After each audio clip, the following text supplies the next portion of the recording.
The rifle's cold metal pressed against Martha Perez's shoulder as she steadied her aim through the cabin window. 7 children huddled behind her in the dim candlelight, their frightened whispers barely audible over the howling mountain wind. Outside, shadows moved between the towering pines, and she knew they weren't alone anymore. Her finger trembled on the trigger as footsteps crunched through the snow, growing closer to the door she'd barricaded with furniture just minutes before. "Mama, I'm scared," whispered her youngest, 5-year-old Tommy, tugging at her worn wool skirt. Martha's heart hammered against her ribs. 3 months ago, she'd arrived at this remote mountain cabin with nothing but hope and desperation, fleeing a life that had crumbled beneath her feet. The mountain man who owned this land had looked at her 7 children, counted them slowly with his weathered finger, and said something that had shocked her to her core. Now, as danger circled their sanctuary like wolves in the night, she wondered if she'd made the right choice in trusting a stranger whose eyes held secrets as deep as the mountain valleys. The shadow at the window moved again, and Martha's breath caught. Everything that had led to this moment flashed through her mind like lightning, each memory sharp and painful. She thought of the long journey that had brought them here, of the children's faces when she told them they were leaving everything behind, of the mountain man's unexpected words that first day. Before we see how this ends, tell us where you're watching from and hype this video in the comments. But first, let her tell you how a desperate mother's gamble on a stranger's kindness had brought them to this terrifying night. 3 months earlier, Martha Perez had stood at the edge of the dusty main street in Millerville, Colorado, watching the last of her possessions being loaded onto the auctioneer's wagon. The bank had taken everything, her husband's debts finally catching up to them, even in death. 7 children stood beside her, their faces etched with confusion and fear. The oldest, 16-year-old Sarah, held baby Emma while trying to comfort 12-year-old David, whose tears had been falling steadily since dawn. "Where will we go, Mama?" asked 10-year-old Mary, her small hand gripping Martha's fingers with desperate strength. Martha had no answer. The boarding house had given them 1 week's charity, and that week was ending today. She'd written to every relative she could think of, but responses had been few and discouraging. Times were hard everywhere, and 7 additional mouths to feed was a burden no one seemed willing to shoulder. As the afternoon sun beat down mercilessly, Martha gathered her children around her on the wooden sidewalk. 8-year-old Peter kicked at the dirt with his scuffed boots, while 6-year-old Lucy clung to her only remaining doll, its porcelain face cracked from their hurried departure from the family farm. Even 14-year-old Michael, usually so strong and helpful, looked lost and frightened. "Listen to me, all of you," Martha said, her voice steady despite the terror clawing at her chest. "We're going to be all right. I promise you that." But promises felt hollow when you had nowhere to go and winter approaching fast. The Rocky Mountains loomed in the distance, their peaks already dusted with early snow that warned of the harsh months ahead. Martha had heard stories of families who tried to make it through mountain winters unprepared. The stories never ended well. That's when she overheard the conversation that would change everything. 2 men stood outside the general store, their voices carrying on the still air. One was the shopkeeper, a thin man named Jeremiah who'd always been kind to her family. The other was a stranger, tall and broad-shouldered, with dark hair and eyes that seemed to take in everything around him with careful assessment. "You sure about this, Dennis?" Jeremiah was saying. "That cabin's been empty for near on 5 years. Gets mighty cold up there, and it's a far piece from town." The stranger, Dennis, nodded slowly. "It'll do for what I need. I'm not looking for company or comfort, just a place to winter over while I work my claims." "Well, it's yours if you want it. The previous owner never did come back after the avalanche took his family. Been trying to find someone to take it off my hands ever since. You can have it for the back's taxes, couple $100. Martha's pulse quickened. A cabin, empty, available. She looked at her children, counted them quickly in her head, and made a decision that would have seemed impossible just moments before. Before she could lose her courage, she approached the 2 men. "Excuse me, gentlemen, I couldn't help but overhear. You mentioned a cabin?"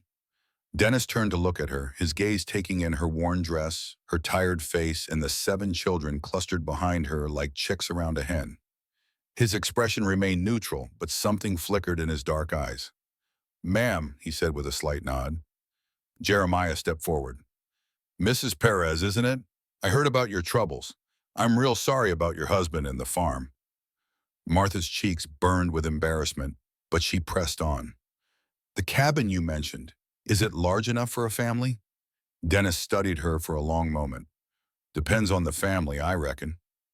I have 7 children, Martha said, her chin lifting with pride despite their circumstances. We need somewhere to go, and I'm willing to work for our keep. I can cook, clean men, tend animals. My older children can help with whatever needs doing. The silence stretched between them like a taut rope. Martha could hear her own heartbeat in her ears, could feel Sarah's worried gaze on her back. This was their chance, perhaps their only chance, and she was putting it all on the line with a stranger whose name she didn't even know, Dennis. Looked at her children again, his finger moving slightly as he counted them. 1, 2, 3, 4, 5, 6, 7. His weathered face remained impassive, but when he spoke, his words were not what anyone expected. 7 kids, he said slowly. That's not enough. I want 10. Martha's mouth fell open. Jeremiah coughed in surprise. Even the children who'd been whispering among themselves fell silent. I beg your pardon, Martha managed. Dennis's expression didn't change, but there was something in his eyes now, something that might have been amusement or calculation or both. You heard me right. 7's not enough. I want 10 children around that cabin. Sir, I don't understand, Martha said, her voice barely above a whisper. The cabin's got room for a dozen people easy, Dennis continued, as if he were discussing the weather. It's going to be a long winter, and I'll need help with the animals, the firewood, keeping the place running. 7 children means 7 sets of hands, but it also means 7 mouths to feed and 7 bodies to keep warm. If I'm taking on that responsibility, I want it to be worth my while. Martha felt the ground shifting beneath her feet. Are you saying you won't help us unless I have more children? I'm saying I'll take you all in, provide food and shelter through the winter, but only if you agree to my terms. Dennis crossed his arms over his broad chest. You find a way to bring me 10 children by spring, and we'll call it even. The proposition was so outrageous that Martha almost laughed. Almost. But the desperation in her situation kept her from dismissing his words entirely. How exactly am I supposed to find 3 more children? That's your problem to solve, Dennis said, but I'm guessing there are other folks in situations similar to yours. Orphans, maybe. Kids whose families can't feed them through the winter. You bring me 10 children total, and I'll make sure all of you survive till spring. Martha stared at this strange man, trying to understand what he was really asking. Was he mad? Was this some kind of cruel joke?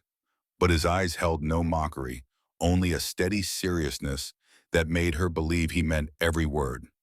Weba, she asked finally, why would you want 10 children around?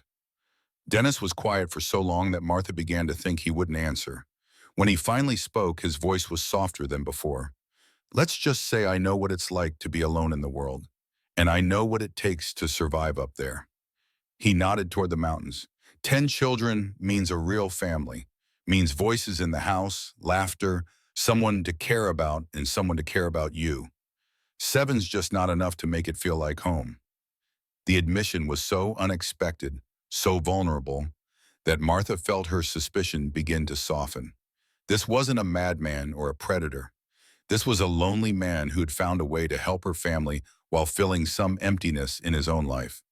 And if I can't find 3 more children, she asked, then come spring, you'll need to find somewhere else to go. Dennis's tone was matter of fact, not cruel. But I'm betting you can do it. Woman with your grit, willing to approach a stranger and bargain for her children's lives? You'll find a way. Martha looked back at her 7 children, saw the hope beginning to bloom in their faces as they realized this conversation might mean shelter and safety. Then she thought about the alternative, about trying to survive the winter with no money, no home, and no prospects. 3 more children by spring, she said slowly. 3 more children by spring, Dennis confirmed. And you'll provide for all of us until then? Food, shelter, warmth, everything you need to survive the winter and then some. Martha took a deep breath, knowing she was about to change all their lists in ways she couldn't possibly predict. Mr. Dennis Thomas. Mr. Thomas, you have yourself a deal. Dennis nodded once sharply, then turned to Jeremiah. I'll take that cabin. Have the papers ready by tomorrow morning. As he walked away, Martha heard him call over his shoulder. Be ready to leave at first light, Mrs. Perez. It's a long ride up the mountain, and we'll want to get settled before the weather turns.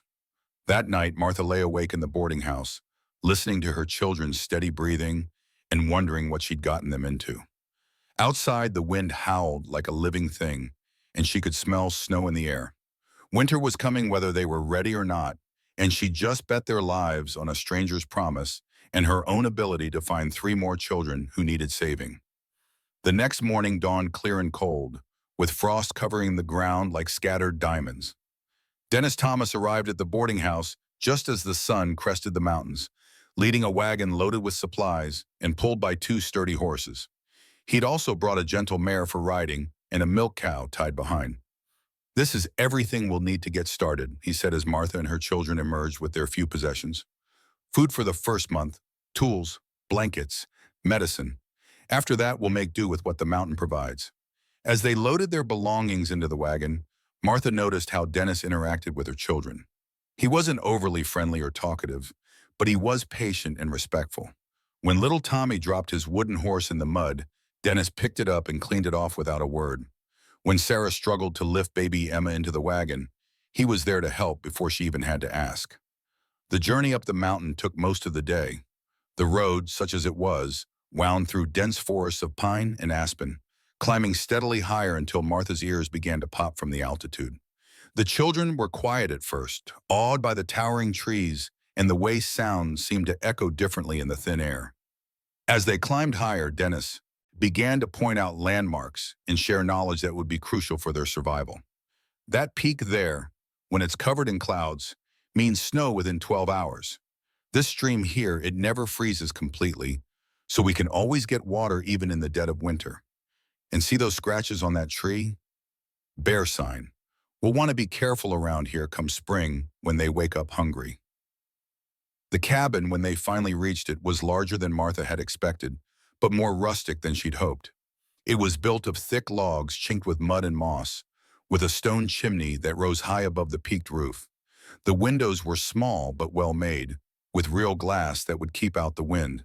A covered porch wrapped around 2 sides, and Martha could see a barn and several outbuildings in the clearing beyond.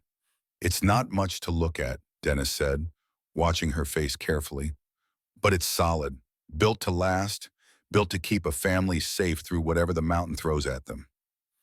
Inside, the cabin was dim but spacious.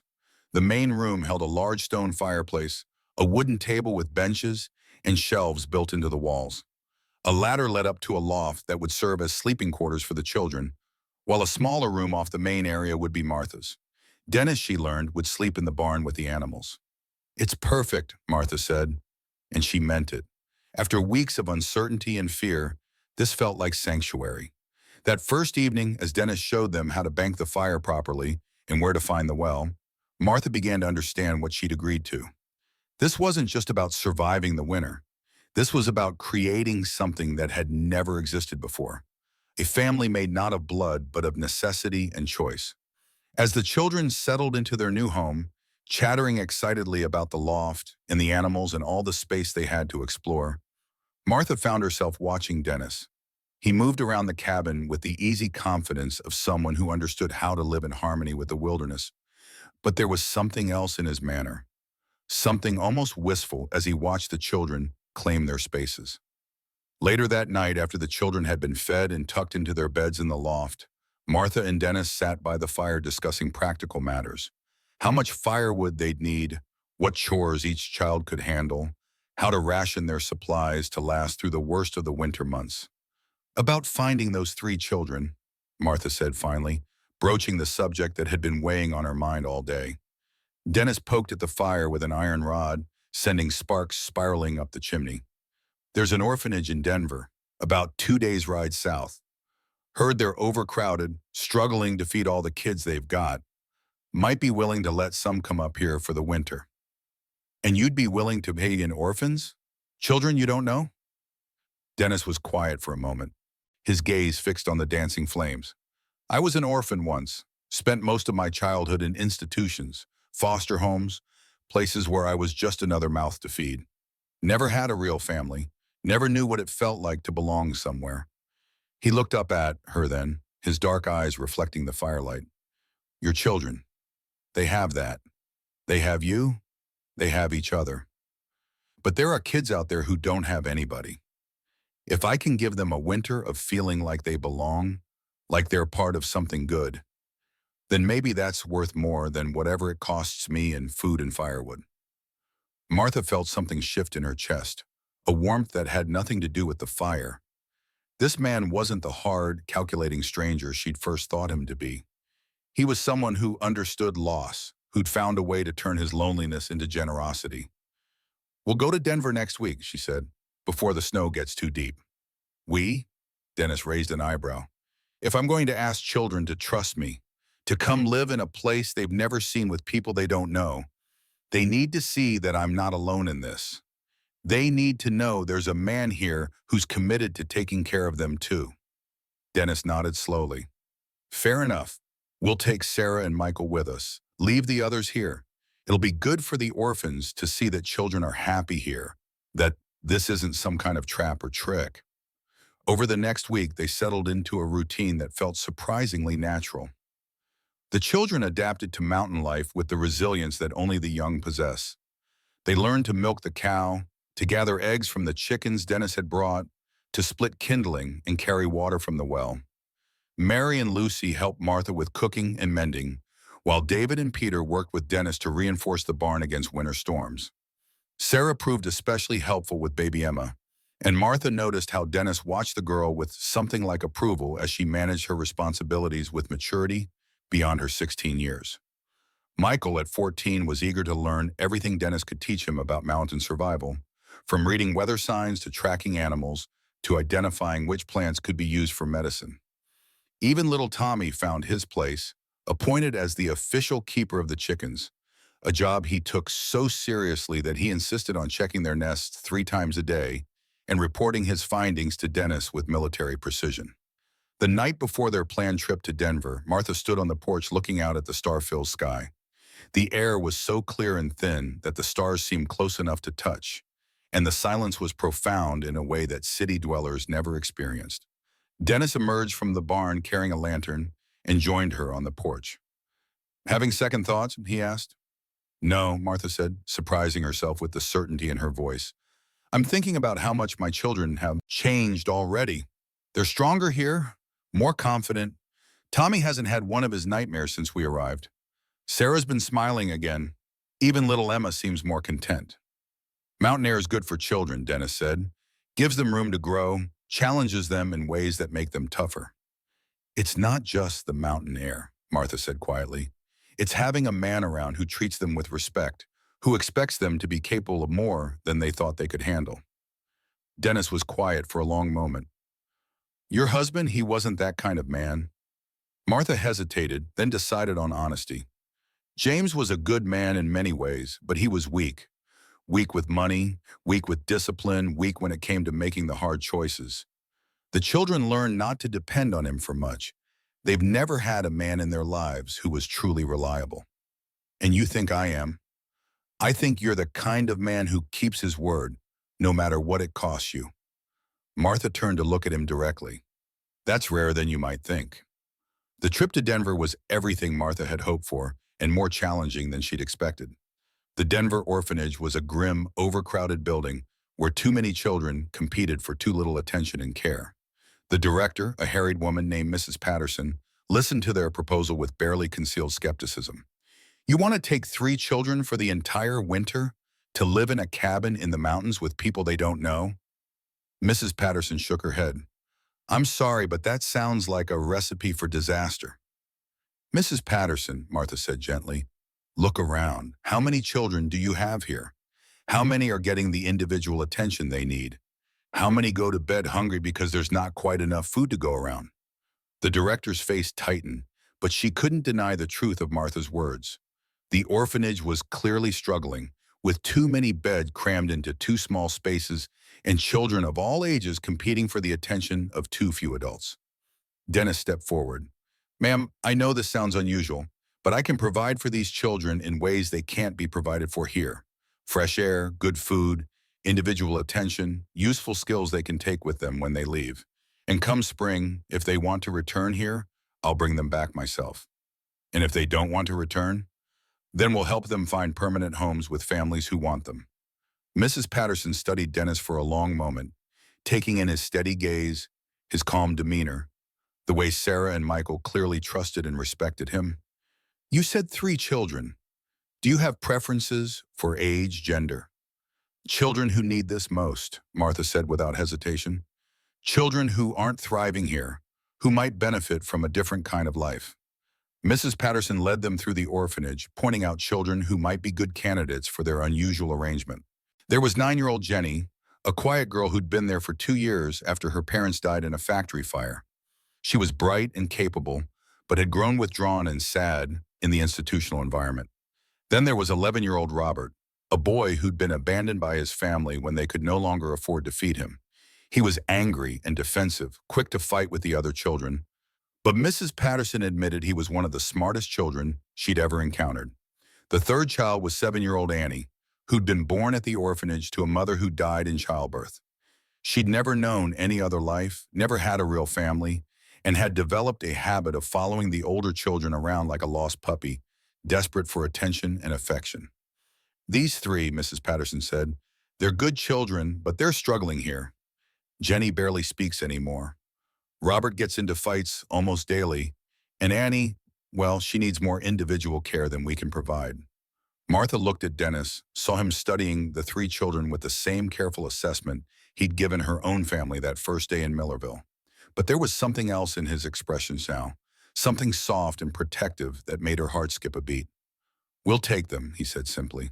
The process of preparing the children for their journey took 2 days. Jenny was quiet and cautious, asking few questions but listening intently to everything Martha told her about the cabin and the mountain. Robert was suspicious and challenging, demanding to know why strangers would want to help him and what they expected in return. Annie was simply excited at the prospect of adventure, chattering constantly about everything she hoped to see and do. Sarah and Michael proved invaluable during these preparations. They shared stories about life at the cabin, about Dennis's patient teaching and Martha's gentle care, about the animals in the forest and the way the mountains looked when the sun set behind them. Gradually, even Robert began to seem less hostile and more curious. On their last night in Denver, Martha found herself lying awake in the boarding house, listening to the unfamiliar sounds of the city and thinking about the responsibility she was taking on. 3 more children meant 3 more lives in her hands, 3 more hearts that could be broken if this experiment failed. But when she thought about Jenny's sad eyes, Robert's defensive anger, and Annie's desperate need for belonging, she knew they were doing the right thing. These children needed what Dennis was offering just as much as her own family had needed it. The journey back to the cabin was slower with 3 additional children, but it gave Martha time to watch how they interacted with Dennis and her older children. Jenny rode mostly in silence, but Martha noticed how she listened carefully to everything Dennis said about the landmarks and the wildlife. Robert peppered Dennis with questions about survival skills and mountain living, his initial suspicion gradually giving way to genuine interest. And Annie chattered constantly, delighting in every new sight and sound. By the time they reached the cabin, snow had begun to fall in earnest, fat flakes that clung to the pine boughs and covered the ground in a pristine white blanket. The sight of their home nestled in the clearing, smoke rising from the chimney and warm light glowing in the windows, made Martha's heart swell with something she hadn't felt in years. Pride, belonging, home. The reunion with the other children was boisterous and warm. Tommy immediately appointed himself as Annie's guide, showing her the chickens and the cow with the same serious dedication he brought to all his responsibilities. Mary and Lucy welcomed Jenny with shy smiles and offers to share their space in the loft. Even baby Emma seemed to sense the excitement, babbling happily as the newcomers were introduced. Only Robert held himself apart, standing near the door as if ready to bolt at the first sign of trouble. Dennis noticed his reluctance and approached him quietly. "It's a lot to take in all at once," Dennis said, his voice low enough that the others couldn't hear. "New place, new people, new rules. Nobody expects you to feel comfortable right away."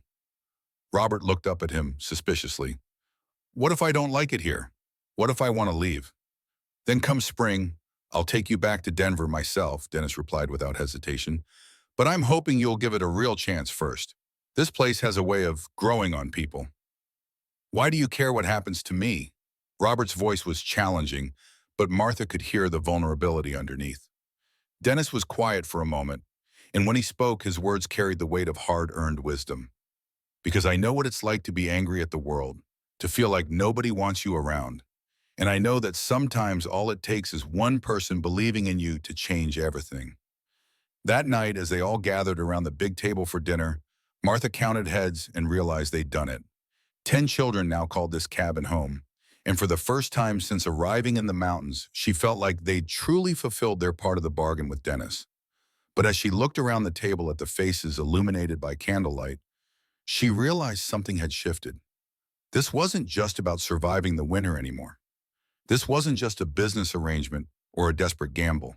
Somehow, without any of them quite realizing when it happened, they'd become a real family. Dennis sat at the head of the table, carving the roasted chicken he'd prepared while they were in Denver, his movements sure and practiced. The children chatted among themselves, sharing stories and jokes, including the newcomers in their conversations with the easy acceptance that children possessed. Martha watched it all with a sense of wonder, marveling at how quickly love could grow in the most unexpected circumstances. After dinner, as the children settled in for their first night all together, Martha and Dennis found themselves alone by the fire once again.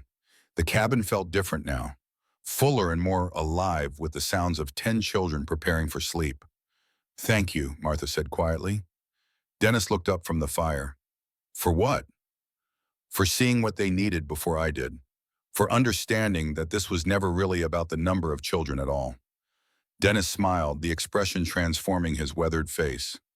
You're a smart woman, Martha Perez. I figured you'd work it out eventually. As winter deepened around their mountain sanctuary, the expanded family settled into rhythms that felt as natural as breathing. The 3 new children adapted with remarkable speed, each finding their place in the complex web of relationships that made their household function. Jenny, the quiet 9-year-old, revealed herself to be a gifted storyteller, once she felt safe enough to speak. In the evenings as they all gathered around the fire, she would spin tales that held even the adults spellbound.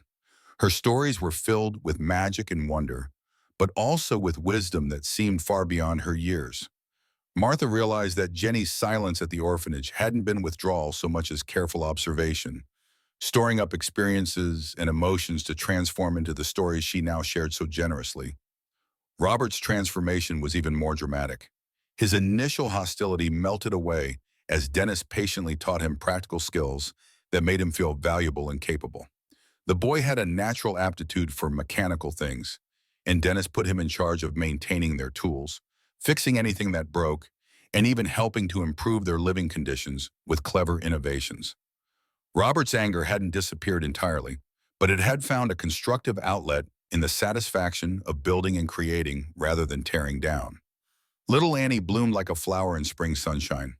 After years of institutional life, she reveled in the individual attention and genuine affection that surrounded her in the cabin.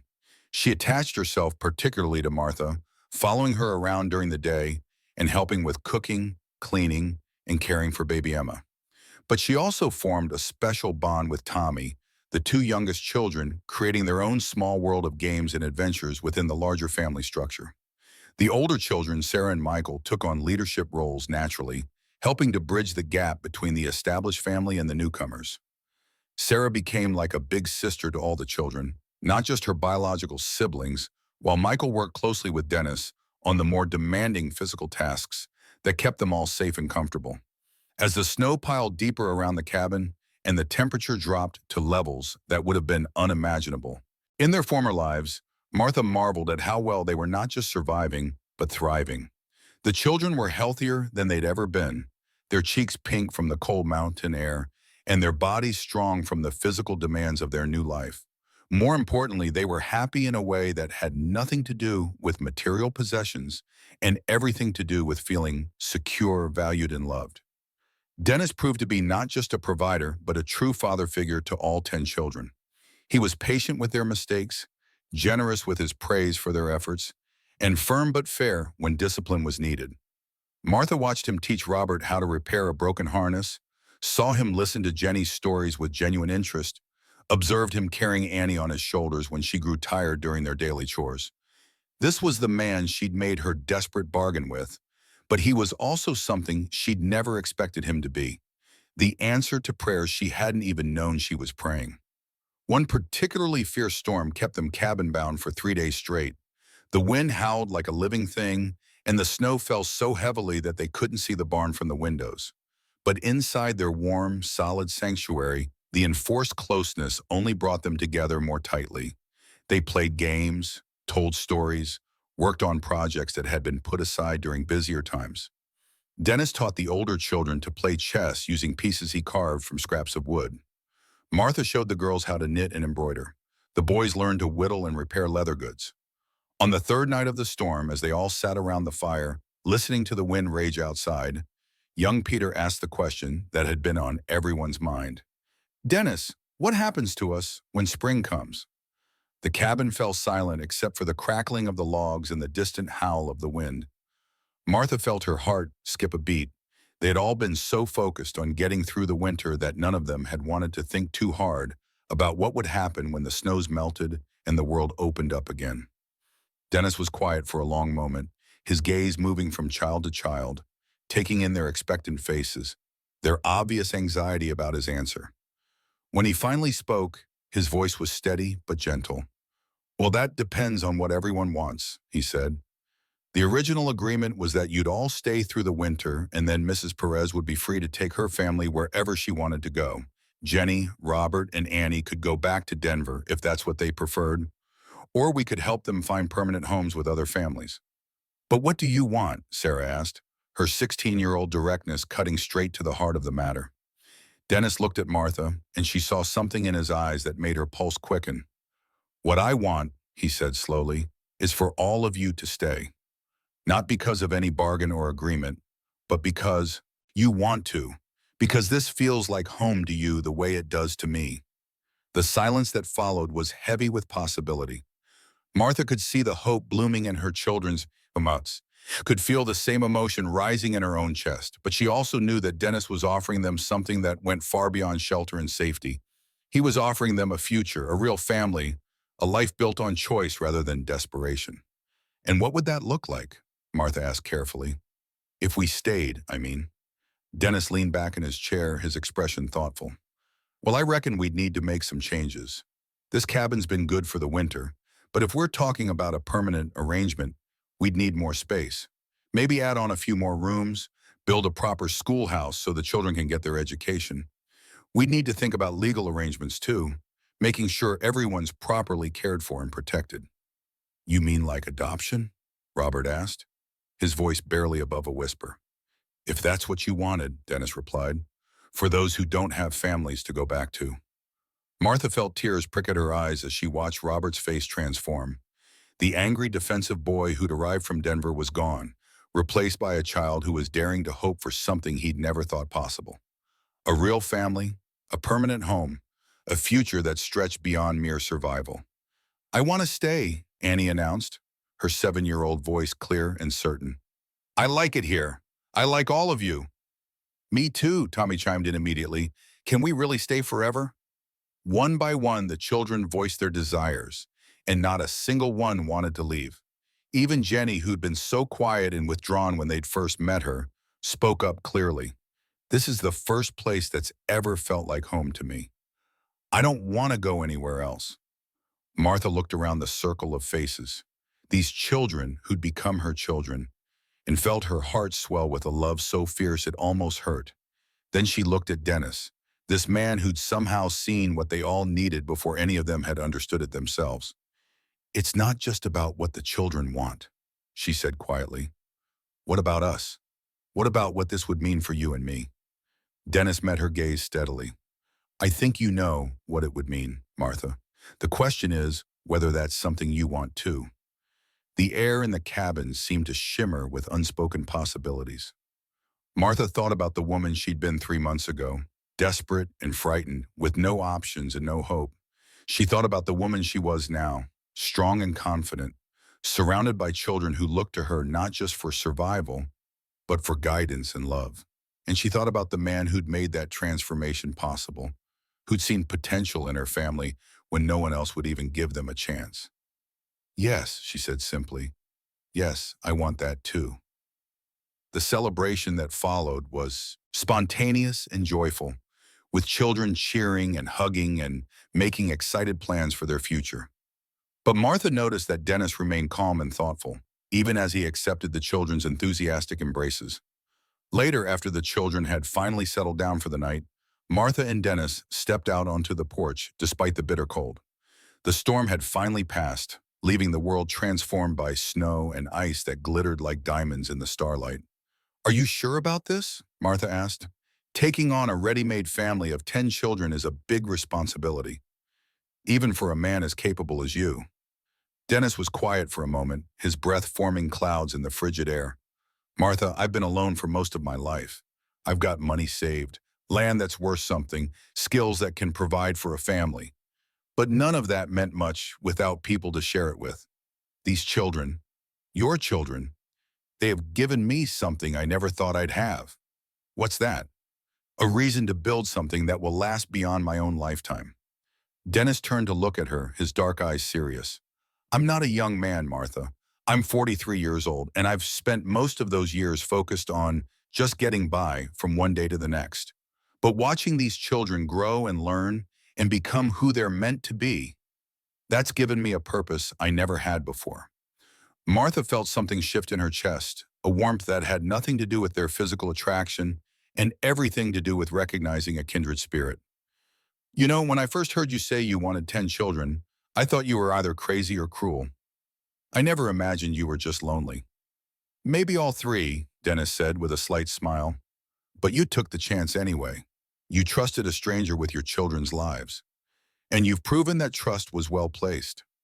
Martha moved closer to him, drawn by the solid warmth of his presence. "Dennis, what you've given us isn't just shelter or safety. You've given us hope.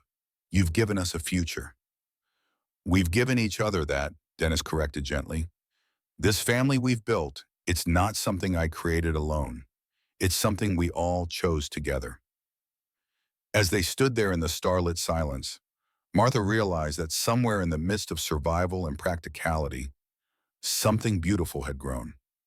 Not just between her and Dennis, though she could no longer deny the feelings that had been developing over the long winter months, but something larger, something that encompassed all of them, a love that was both chosen and earned, a commitment that went deeper than blood or obligation. The next morning brought brilliant sunshine and the kind of crisp, clear air that made the mountains look close enough to touch. The children were up early, energized by the storm's passing and excited about their plans for the future. Over breakfast, they chattered about the additions they wanted to make to the cabin, the animals they might raise, the adventures they would have when spring finally arrived. But Martha noticed that Dennis seemed more serious than usual, almost preoccupied. After the meal, he asked her to walk with him to check on the animals, leaving the older children to supervise the younger ones. "Something's troubling you," Martha observed as they made their way through the snow to the barn. Dennis nodded grimly. "Storm like that, it brings down trees, blocks roads, but it also covers tracks, hides signs that might be important to notice." "What kind of signs?" Instead of answering directly, Dennis led her to the barn and pointed to marks in the snow near the back wall. Even Martha's untrained eye could see that something large had been moving around the building during the night. "Bear?" she asked, though she knew it was the wrong season. "Men," Dennis said quietly. "At least 3 of them, maybe 4. They were here during the storm, probably sheltering in the lean-to behind the barn." Martha's blood ran cold. "What do they want?" "Nothing good." Dennis's expression was grim as he studied the tracks. "Word's probably gotten out that there's a family up here with supplies, maybe some money. Winter's hard on everyone, and some folks get desperate enough to take what they need from others. Are we in danger?" Dennis was quiet for a moment, clearly weighing his words carefully. "I don't know yet. Could be they were just passing through, looking for shelter from the storm. But could be they're scouting, planning something." Martha felt the familiar chill of fear, The same terror that had gripped her during those desperate weeks in Millerville, when she'd had no options and no hope. But this time was different. This time she wasn't alone, and she wasn't helpless. "What do we do?" "We prepare," Dennis said simply. "Make sure the children know how to stay safe. Make sure we're ready for whatever might come." As they walked back to the cabin, Martha's mind raced with possibilities. None of them pleasant. They'd worked so hard to build something beautiful and safe for their family. The thought that someone might try to take it away or hurt the children filled her with a fierce protective rage she'd never experienced before. But as they approached the cabin and heard the sound of children's laughter drifting from the windows, Martha realized something important. They weren't the same people who'd arrived here 3 months ago. Dennis was no longer a lonely mountain man, and she was no longer a desperate widow with no options. They were parents now, protectors, people with something precious to defend, and they would defend it with everything they had. That afternoon, Dennis quietly began preparations that the children didn't fully understand, but that Martha recognized as the actions of a man who'd faced danger before. He checked and cleaned his rifles, made sure their ammunition was properly stored and easily accessible.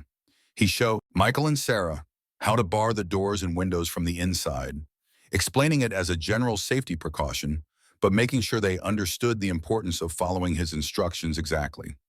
Martha, meanwhile, worked with the younger children on what Dennis called safety games. They practiced moving quickly and quietly to designated hiding spots, learned to recognize different warning signals, and rehearsed what to do if they ever heard Dennis or Martha call out specific code words. The children thought it was all great fun, not understanding that these games might someday save their lives. As evening approached, Dennis made a decision that surprised Martha. "I'm going to ride down toward the main trail," he announced as they finished dinner. "See if I can pick up any more information about who was here last night." "Is that safe?" Martha asked, trying to keep the worry out of her voice for the children's sake. "Safer than sitting here wondering," Dennis replied. "I'll be back before full dark. If I'm not, you know what to do." After Dennis left, Martha found herself pacing the cabin like a caged animal, checking and rechecking the windows, listening for any sound that might indicate danger. The children sensed her tension despite her efforts to hide it, and even their usual evening activities felt subdued and anxious. When Dennis finally returned, just as the last light was fading from the western sky, his expression told Martha everything she needed to know before he said a word. "Found their camp about 2 miles down the mountain," he said quietly, speaking to Martha while the children were distracted with their evening chores. "4 men, and they're not just passing through. They've got supplies for an extended stay, and they're asking questions in town about us." "What kind of questions?" "How many people are up here? What kind of supplies we might have? Whether there are any men besides me?" Dennis's jaw tightened. The kind of questions men ask when they're planning something. Martha felt her stomach drop. "What do we do?" "Tonight we keep watch. Tomorrow I ride to town and talk to the sheriff. See if he knows anything about these men." Dennis looked around the cabin, taking in the children who were slowly becoming aware that something serious was happening. "But Martha, you need to understand something. If these men are what I think they are, the sheriff might not be much help. We might be on our own." That night, Dennis took the first watch while Martha tried to rest, but sleep was impossible. Every sound outside seemed magnified. Every creak of the cabin settling seemed like footsteps on the porch. When Dennis woke her for the second watch, she was almost grateful to have something to do, besides lie in bed worrying. The hours before dawn were the longest of Martha's life. She sat by the window with one of Dennis's rifles across her lap, watching the forest for any sign of movement. The children slept peacefully in the loft above, trusting in the adults' ability to keep them safe, and that trust felt like both a blessing and a terrible weight. When the sun finally rose, painting the snow-covered clearing in shades of gold and pink, Martha felt a moment of relief. Surely no one would attack in broad daylight, with the children awake and active. But as Dennis prepared to ride to town, she realized that their troubles were far from over. "I don't like leaving you alone," Dennis said as he saddled his horse. "We'll be fine," Martha replied with more confidence than she felt. "The children know what to do if there's trouble, and I'm not the helpless woman I was when I first arrived here." Dennis smiled at that, the expression warming his weathered face. "No, you're definitely not that." He mounted his horse, then looked down at her seriously. Martha, if something happens while I'm gone, if those men come here, don't try to be a hero. Your job is to keep the children safe, whatever that takes. And your job is to come back to us, Martha replied firmly. We need you, Dennis, all of us. As Dennis rode away, Martha gathered the children and explained that they would be staying close to the cabin today, working on indoor projects and games. The older children understood that something was wrong, but they helped keep the younger ones occupied and calm. The morning passed quietly, with no sign of trouble. Martha began to hope that perhaps Dennis's caution was unnecessary, that the men had moved on, or had never meant any harm in the first place. But as the afternoon wore on and Dennis didn't return, her anxiety began to build again. It was little Tommy who first spotted the smoke rising from the direction of town. "Mama Martha," he called from his perch at the window where he'd been watching for Dennis's return. "There's smoke down there. A lot of smoke." Martha looked where he was pointing and felt her heart sink. The dark column rising from the valley below was too thick and too widespread to be chimney smoke from the town's buildings. Something was burning, something big. "Sarah, Michael," Martha called quietly. "Come here, please." The two oldest children came to her immediately, recognizing the tone that meant serious business. "I need you to help me get everyone ready to leave quickly if we have to," Martha said, keeping her voice low. "Pack essential supplies, warm clothes, food that will travel. Make it seem like a game for the little ones, but be thorough." "Is Dennis all right?" Sarah asked, her face pale with worry. "I don't know," Martha admitted, "but we need to be prepared for anything." As the children busied themselves with packing, Martha stood at the window watching the smoke and trying to decide what to do. Every instinct told her to saddle the horses and take the children away from here immediately. But Dennis had told her to wait, and abandoning their home might mean leaving him with no way to find them. The decision was taken out of her hands when Robert, who'd been keeping watch from the loft window, called down urgently. "Mrs. Perez, there are men coming up the trail. 4 of them, and they don't look friendly." Martha's blood turned to ice as she climbed quickly to the loft and looked out the window Robert indicated. 4 men on horseback were indeed making their way up the mountain trail, and even from a distance, she could see that they were heavily armed and moving with the purposeful determination of men who meant business.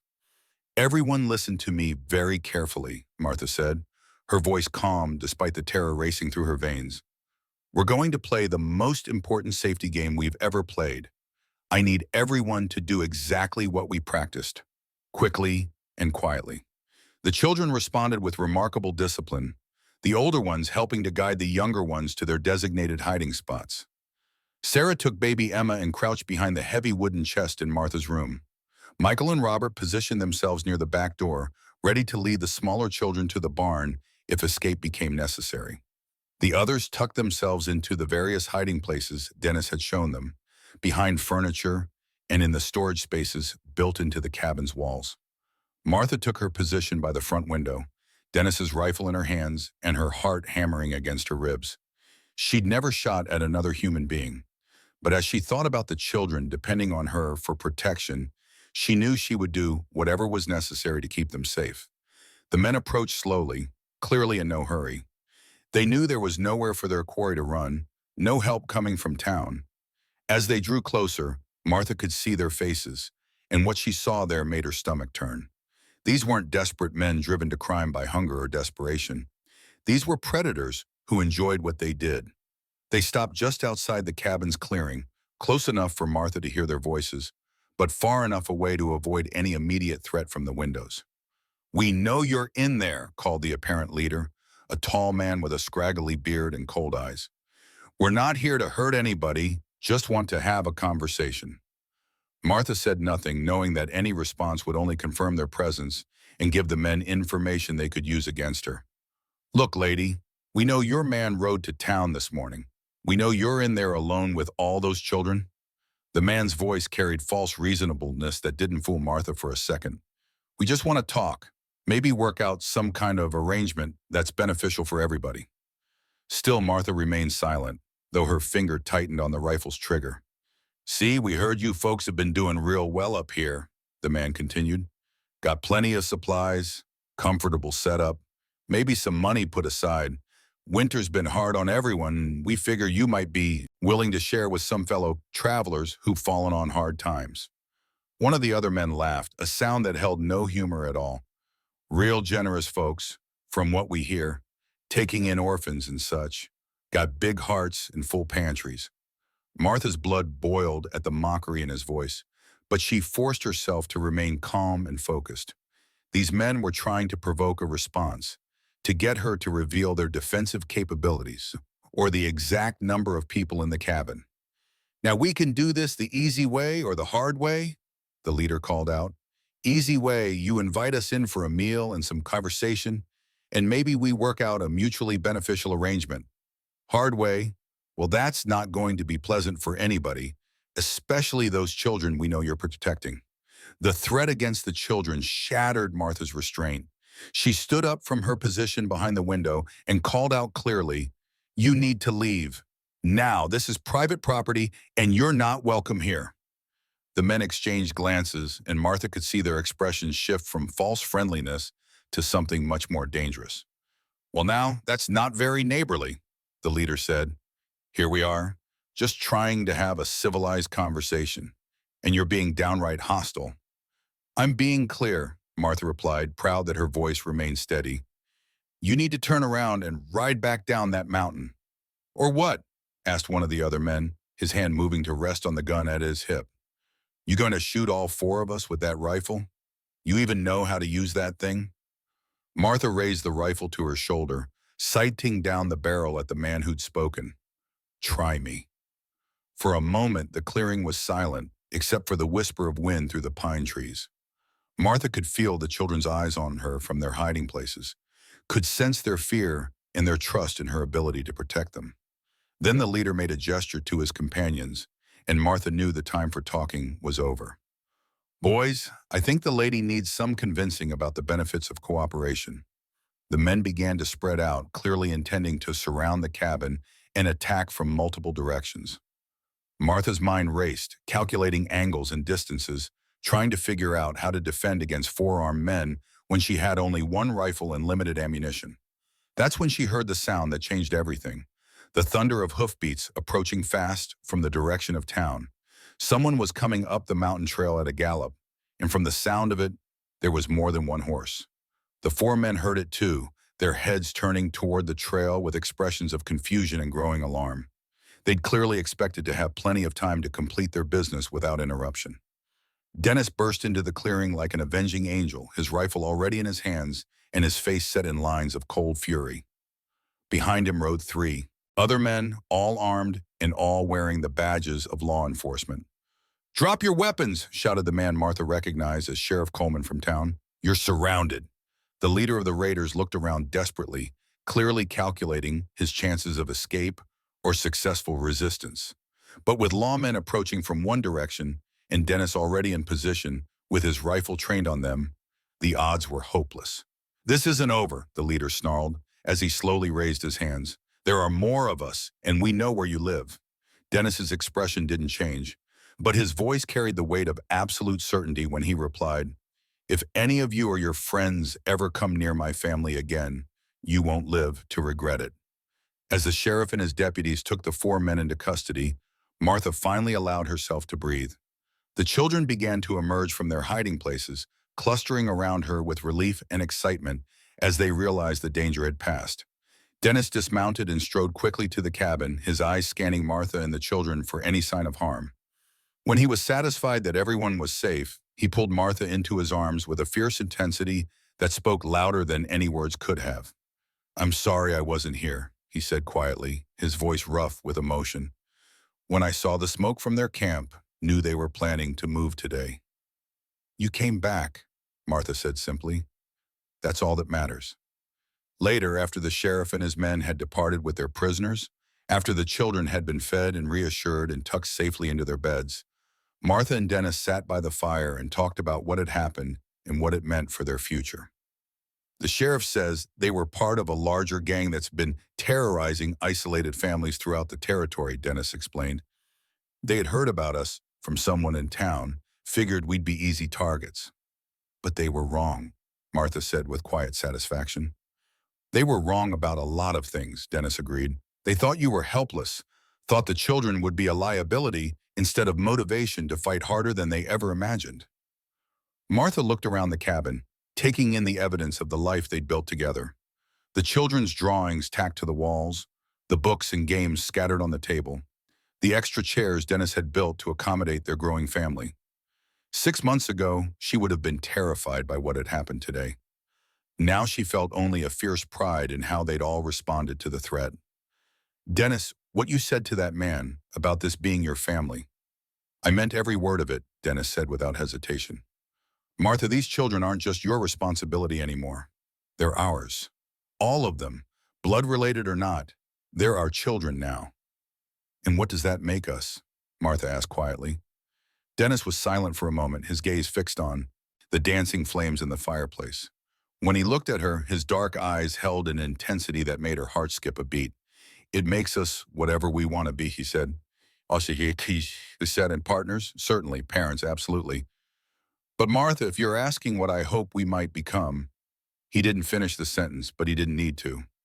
Martha could see the answer in his eyes, could feel it in the way her own heart responded to his nearness. I think, she said carefully, that we've already become it. We just haven't said the words yet. Dennis reached for her hand, his calloused fingers gentle as they intertwined with hers.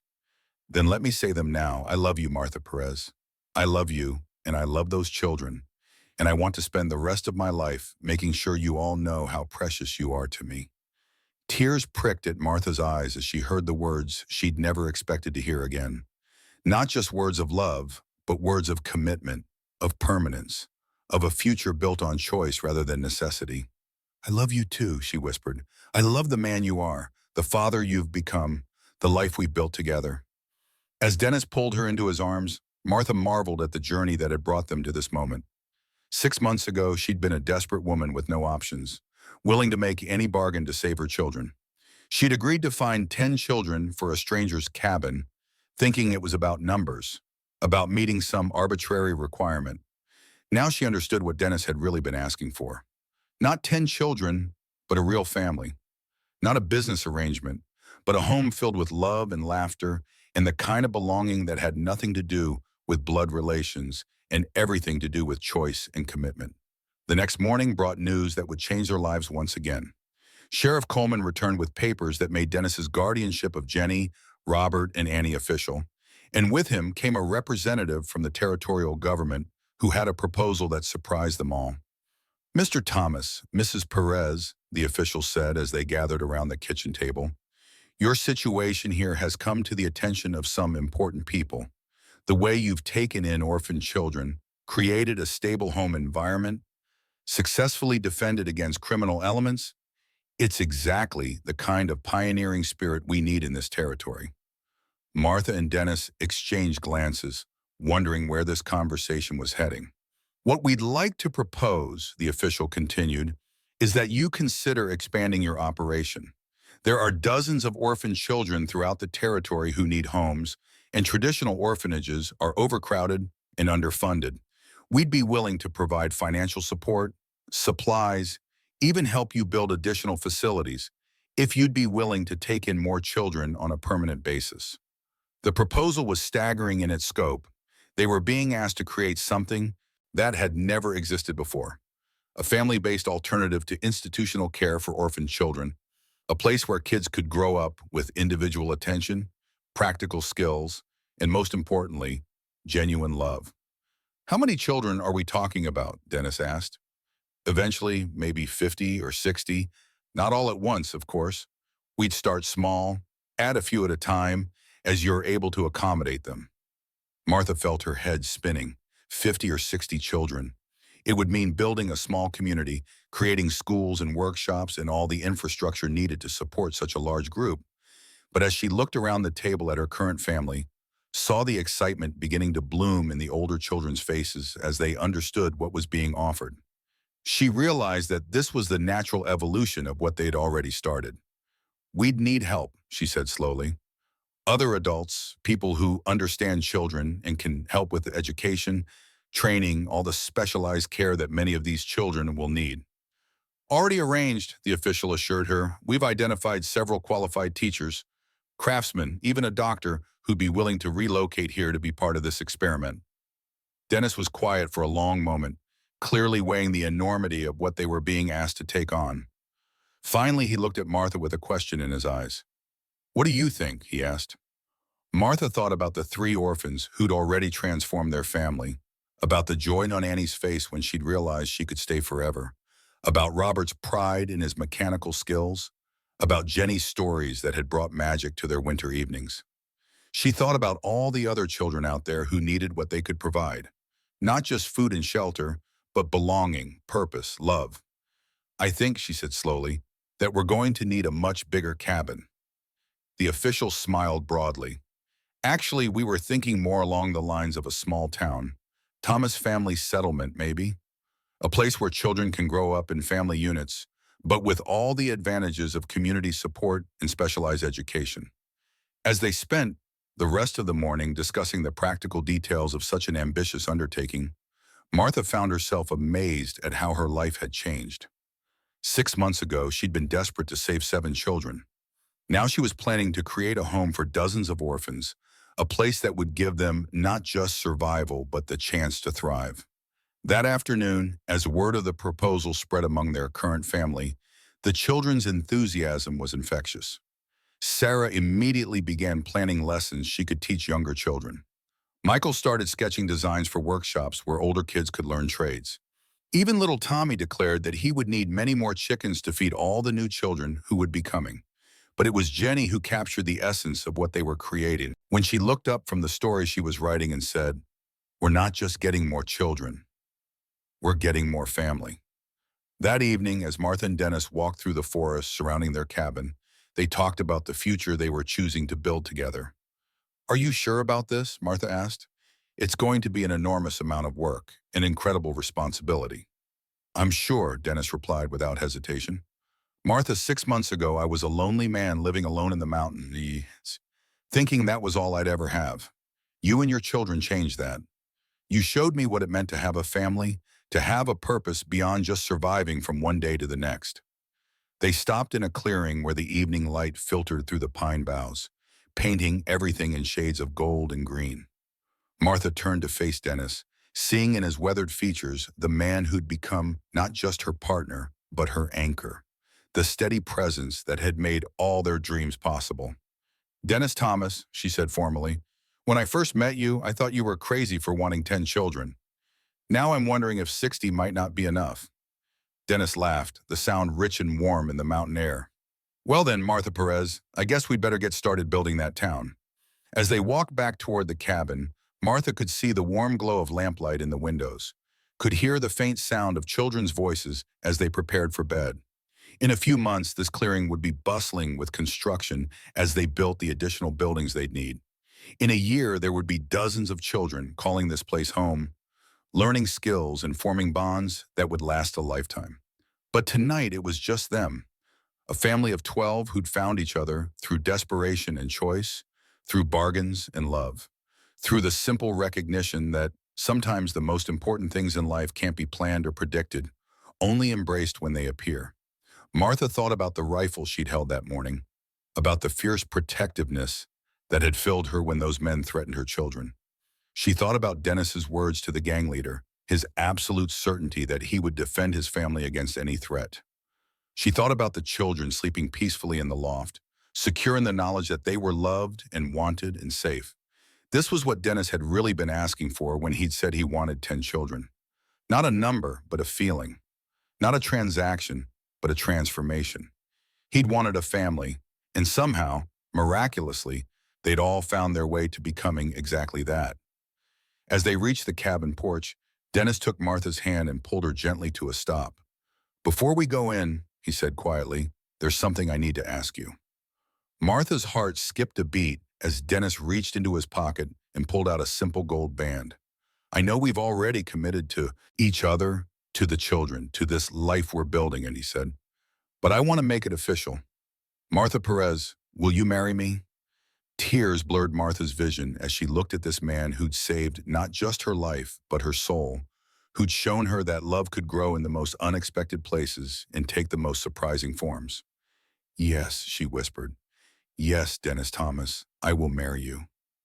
As he slipped the ring onto her finger, Martha realized that her desperate gamble 6 months ago had paid off in ways she never could have imagined. She'd come to this mountain seeking shelter for 7 children and found a home for a dozen.